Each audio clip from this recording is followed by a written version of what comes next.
የሰሜን ወሎ ዞን የቢሮ ግንባታ ጉዞና አሁናዊ ገጽታ። ሰሜን ወሎ ዞን የታሪክ፣ የባህል፣ የጀግንነትና የጽናት ምድር ነው።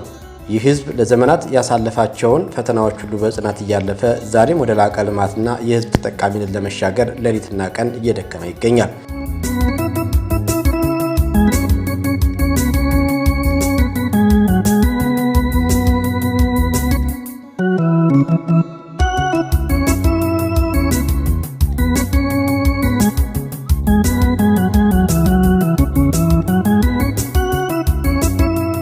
የአንድ አካባቢ እድገትና ቀልጣፋ የፍትህና የአስተዳደር አገልግሎት የሚወሰነው ምቹና ዘመናዊ የአሰራር ስርዓትን በመዘርጋት ጭምር ነው።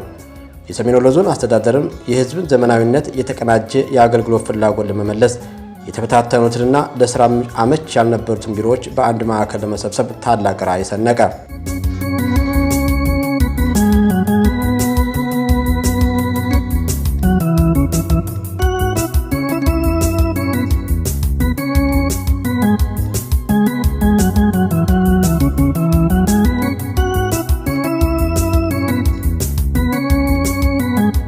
ይህንን ታላቅ ራዕዩን ለማድረግ የሰሜን ወሎ ዞን የቢሮ ግንባታ ፕሮጀክት በ2009 ዓ.ም ይፋ ሲደረግ ለዞኑ ማህበረሰብ ትልቅ ተስፋና ደስታን ይዞ የመጣ ክስተት ነበር።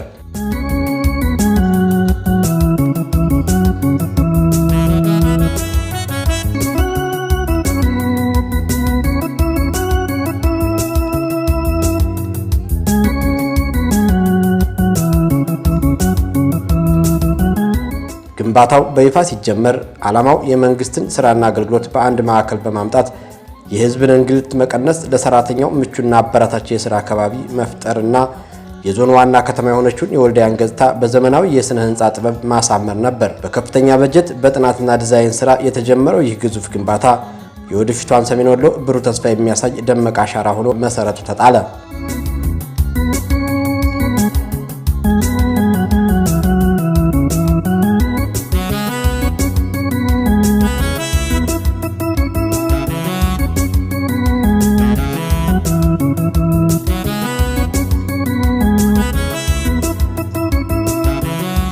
ግንባታ ጉዞው ግን አልጋ ባልጋ አልነበረም። በተለይም ባለፉት ዓመታት በአካባቢው የነበሩ ተጨባጭ ሁኔታዎች፣ የጸጥታና የኢኮኖሚ ፈተናዎች በግንባታው ሂደት ላይ የራሳቸውን ጥላ አሳርፈው አልፈዋል።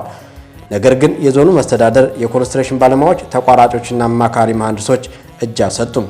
ግንባታው በተለያየ ምክንያት በተጓተተባቸው ወቅቶች እንኳን የጀመሩትን ታላቅ ፕሮጀክት ዳር ለማድረስ የነበራቸው ቁርጠኝነትም አልቀነሰም። የባለሙያዎች ሌት ተቀን ክትትል፣ የማቴሪያል አቅርቦት ችግሮችን የመቅረፍ ጥረትና የአመራሩ ቁርጠኝነት ግንባታው ከተደቀነበት መቆም አዙሪት ወጥቶ ወደፊት እንዲራመድ አድርጎታል።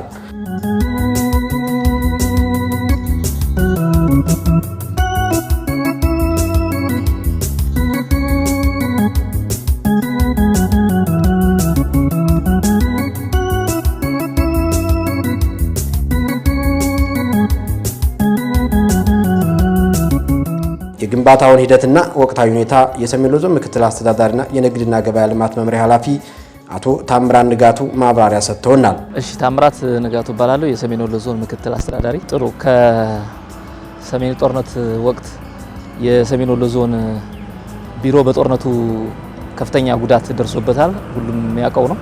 ስለዚህ እሱ መነሻ ማድረግ ቢሮውን እንደገና መልሶ በመገንባት እና በማሻሻል በማስተካከል የዞኑን አጠቃላይ ሴክተር መስሪያ ቤቶች ለህዝብ አገልግሎት ምቹ በሚሆንበት ሁኔታ ነው አሁን እየተገነባ እንደምታዩት የሚገኝ።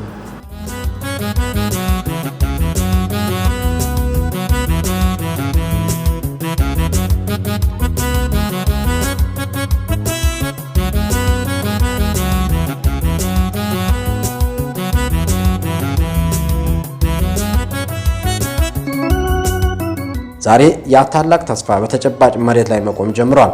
ፈተናዎችን ሁሉ በጽናት እየተሻገረው የሰሜን ወሎ ዞን የቢሮ ግንባታ ፕሮጀክት ዛሬ ላይ እጅግ አበረታችና የመጨረሻ ምዕራፍ ላይም ደርሷል።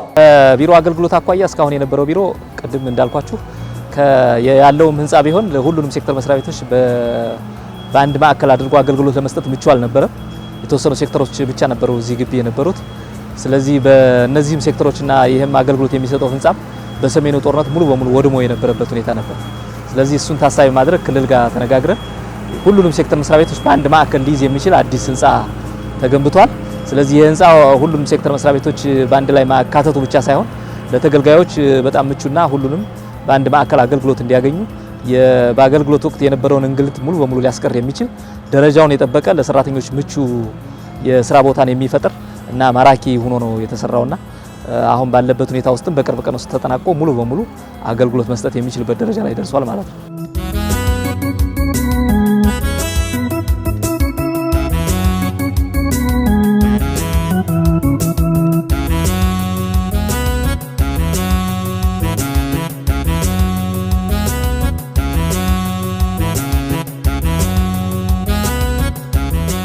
እስካሁን ባለው ሁኔታ ውስጥ ከ300 ሚሊዮን ብር በላይ ወጪ ሆኖበታል። አሁን ባለበት ሁኔታ ውስጥ የስራው ከ90% በላይ ደርሷል። ስለዚህ ቀሪ የሚባሉ ስራዎች በጣም ጥቃቅን ናቸው። እነሱም ቢሆኑ ለክልል ጥያቄ ቀርቦ በቀጣይ ሙሉ በሙሉ አገልግሎት መስጠት በሚያስችል ሁኔታ ውስጥ በጀት መያዝ እንደሚችል ቃል ተገብቶልናል። የተቋራጩ በዘመን ኮንስትራክሽን ነው። ያው ሁላችንም የምናውቀው ነው። ዘመን ኮንስትራክሽን የክልላችን የልማት ድርጅት ነው። ስራውንም ሁላችሁም እንደምታዩትና እንደምንገነዘበው በጥራት ሰርቶ ለማስረከብ አሁን ባለበት ሁኔታ ውስጥ በማጠናቀቅ ላይ ስለሆነ ከእግዚአብሔር ጋር በአጭር ጊዜ ውስጥ ምናልባትም በአዲሱ በጀት ዓመት አገልግሎት መስጠት የሚችልበት ሁኔታ ላይ ነው የሚገኝ።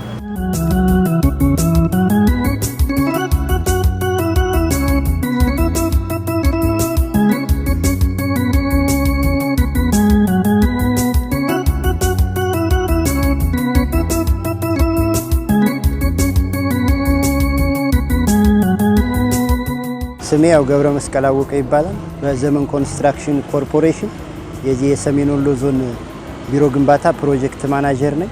እንግዲህ የሰሜን ወሎ ዞን ቢሮ ግንባታ ያው በ2009 ዓመተ ምህረት ግንባታው ተጀምሮ በ2013 ያው የግንባታው ተጠናቆ የከፊል ርክክብ ተደርጎለት ያው ህንጻው አገልግሎት ሳይሰጥ የሰሜኑ ጦርነት በመከሰቱ ምክንያት ህንጻው ላይ ያው በርካታ ጉዳቶች እንደደረሱ ይታወቃሉ። በዛውንም ደግሞ ያው ቀድሞ ውል የተያዙ አንዳንድ ስራዎች ያልተሰሩ ስራዎች ነበሩ።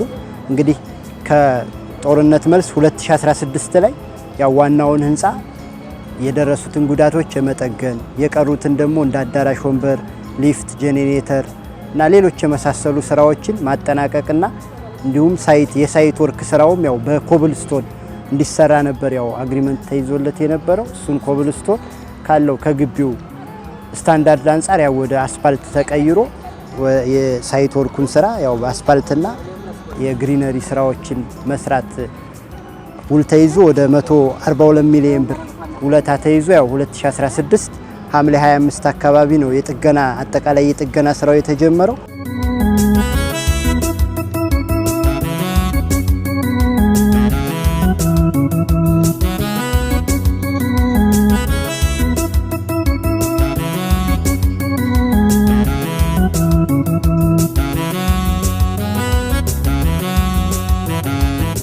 ሳይት ዙሪያ ስራው እንደምታዩት ወደ 45 መኪኖችን ፓርክ ማድረግ እንዲችል ተደርጎ ያው በስታንዳርዳይዝ በሆነ ኳሊቲ ነው የተሰራው። ኦልሞስት የአስፋልቱ ቲክነስ 6 ሳንቲም ቲክነስ ሆኖ ነው የተሰራው። ስራው እንግዲህ በምታዩት ደረጃ ኦልሞስት የአስፋልት ስራው 100% ተጠናቋል። የሚቀሩት በዞን አስተዳደሩ በኩል የሚሰሩት የግሪነሪ ሳርና አንዳንድ የውበት ዛፎችን መትከል ነው። ያው በእኛ በኩል ሳይት ላይ የሳይት ወርክ ላይ የምንሰራውን ስራ ሙሉ ለሙሉ አጠናቀናል። እንግዲህ የሳይት ወርክ ስራ ኦልሞስት ወደ 27 ሚሊዮን ብር ነው የወሰደው። የአስፋልት ስራውን ጨምሮ ወደ 3000 ካሬ ነው የአስፋልት ስራው።